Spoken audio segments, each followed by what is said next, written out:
Hello everyone. Today we are going to talk about the movie The Boy and the Heron, also known as How Do You Live? 你想活出怎樣的人生? I prefer the Chinese translations of this title because it emphasizes how you make your own decisions about your lifestyle. In English, it just talks about the way you are living but missing the very important part that you actually have the right to choose. I know it sounds like not everyone has the privilege to decide that, but I will explain more about that later in this video. While we discuss the movie, please enjoy my painting process. This is the same topic as a novel written by a Japanese author named Genzaburo Yoshino in 1937. Recently, the animation master Hayao Miyazaki created a movie called The Boy and the Heron, 蒼鷺與少年, which is inspired by this novel. The original title of this animation is also called How Do You Live? He claims that it is his last creation before his movie launches, and he's going to retire after this movie. Of course, if you are a fan of him, you may also know that after the movie is put on screen, he is already thinking about the next movie, and his retirement plan probably needs to be postponed. I guess a great animation master just couldn't stop the urge of creating a new masterpiece. Just like most artists, they enjoy every second when they are creating.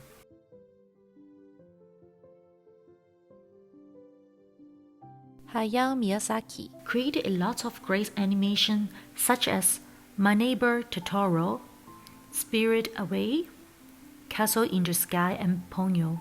Most of his work is based on the concept of nature and technology, anti-war and healing. It's fascinating, isn't it? If you haven't watched any of it, you may want to give it a chance. Every person on earth, at some point, at some moments, will also think about the same question. Why am I living this life? Usually, when you're having a good time, you may just enjoy what you have got. But when you are feeling lost or having a challenging time, you will keep asking, why me? And why do I need to suffer all this? Today we are going to focus on how this animation could bring us some answers to those questions. Before we begin to discuss all these questions, I have to admit, I'm a fan of Hayao Miyazaki. It is art, no doubt. However, if you didn't do any research before you watch this movie, you may not know what you were watching at the first time. Just like the first time I watched Crimson Peak on TV when I was a kid. But you will get a different feelings if you watched it again after you have more life experience or you did some study. Okay, let's dive into the first key point about this movie. Do we need to read the original novel before we watch this movie so you could have a better idea of the movie? Actually, the novel is just the inspirations for the director Genzaburo, but half of the movie is based on the director's own life. So, it is more like his biography with a lot of imaginative scenes. I haven't read this novel yet, but I am interested in reading it in the future. Let me update you if I do.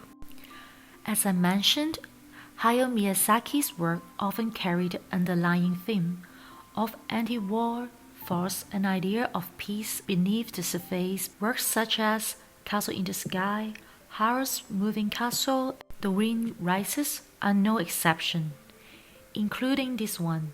The story is set in Japan during World War II, depicting the protagonist Mahito and his father moving to escape the war.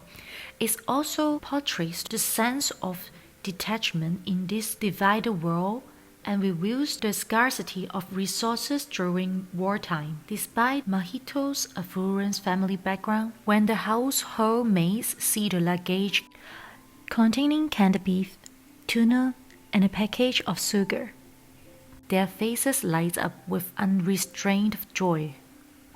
This reflects the reality of the time, where even with money, Such goods were not easily obtainable, let alone the cigarettes that the maids yearned for. The portrayal is not only a strong criticism of war, but also reflects Miyazaki's own life experience. Returning to the main storyline, the story continued to depict the journey of a young boy, Mahito, overcoming challenges and growing through them. His main challenge is to heal the pain of losing his mother and learn to accept a new environment, even a new version of himself. From the beginning of the movie, we can see how much Mohito is terrified of the fire that took his mother away that night. And even a year later, it remains a haunting nightmare. He is forced to move and welcome a stepmother to replace his mother. Consequently, he became indifferent and resistant to everything, especially unable to accept his father's actions. After facing rejections from peers at school, he seeks to release his negative emotion by hurting himself. Rather is to gain his father's attention, escape school and the outside environment, or hope to break free from his misery. At this moment, he despises this malicious world. It is in this state of mind that he encountered Himi, who started a conversation with him. By the end of the story, as Mahito embarked on an adventure with Himi, gradually accepts the existence of his inner thoughts. He realized that rather is kindness or malice, truth or lies, they are all a part of himself. Only by summoning the courage to face and accept them can be avoided being trapped in the past and move toward the future. A crucial moment in the plot is when Mahito is searching for his stepmother, and others ask him, "Who is Nasuku?" His responses are initially, "Someone that lies."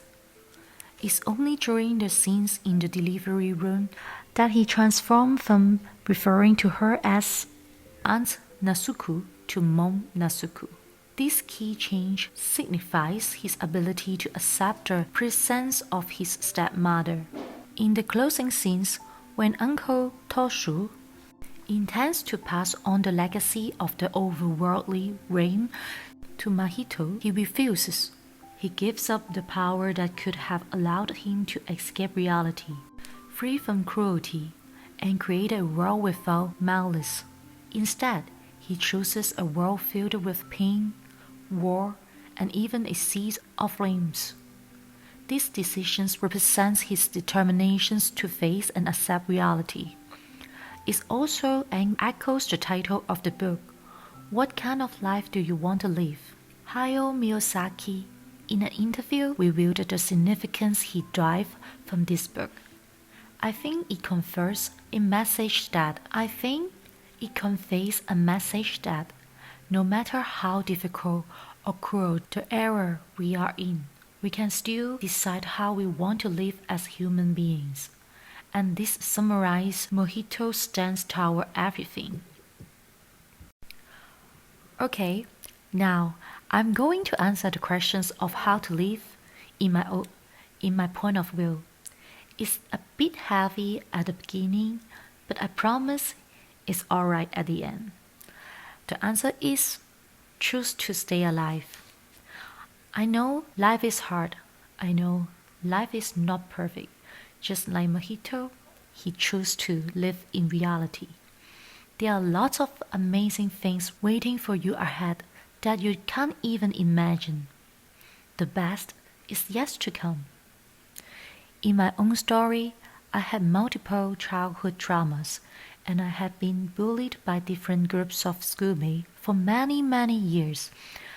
I got cyberbullied at my last job only because I'm too passionate, and I got more chances than others, and people are jealous. People can type really mean words and say something is not true on the internet when it is anonymous or behind you. There was a rooftop at that office that let people smoke or take a break. It's a tall building, but I forgot which floor it is. When I read those mean words there alone, I thought about ending my life for only 1 second. Why do people keep misunderstanding me? That's what I was thinking. I didn't jump because when I was too depressed and I called my best coworker / amazing friend, she said, "Where are you?"